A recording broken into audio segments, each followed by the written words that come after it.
सूरत से बड़ी खबर। सूरत शहर की क्राइम ब्रांच और कुख्यात अपराधी सलमान लच्छी के बीच मुठभेड़ हुई है। जानकारी के मुताबिक जब क्राइम ब्रांच की टीम आरोपी को पकड़ने गई तभी सलमान लच्छी ने टीम पर अचानक हमला कर दिया।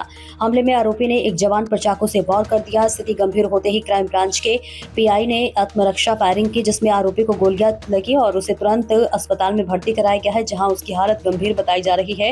बताया जा रहा है कि सलमान लच्छी के खिलाफ कई आपराधिक मामले पहले से दर्ज है। फिलहाल पुलिस पूरे मामले की जांच में जुटी है।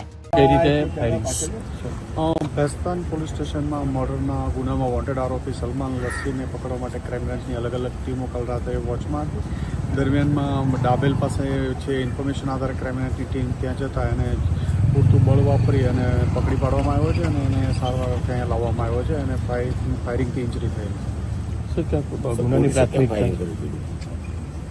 એને ગોળી વાગી છે એટલે અહીંયા લઈને આવ્યા। સર કેટલા ગુનાઓ નોંધાઈ ચૂક્યા છે? એના ઉપર 15 થી 17 થી વધુ બોડી ઓફેન્સના ઓફેન્સમાં। સર છેલ્લો કયા ગુનામાં પકડવા ગયા હતા? ભેસ્તાન પોલીસમાં મર્ડરનો ગુનો છે 21/10। સર કેટલો કુખ્યાત છે આ આરોપી?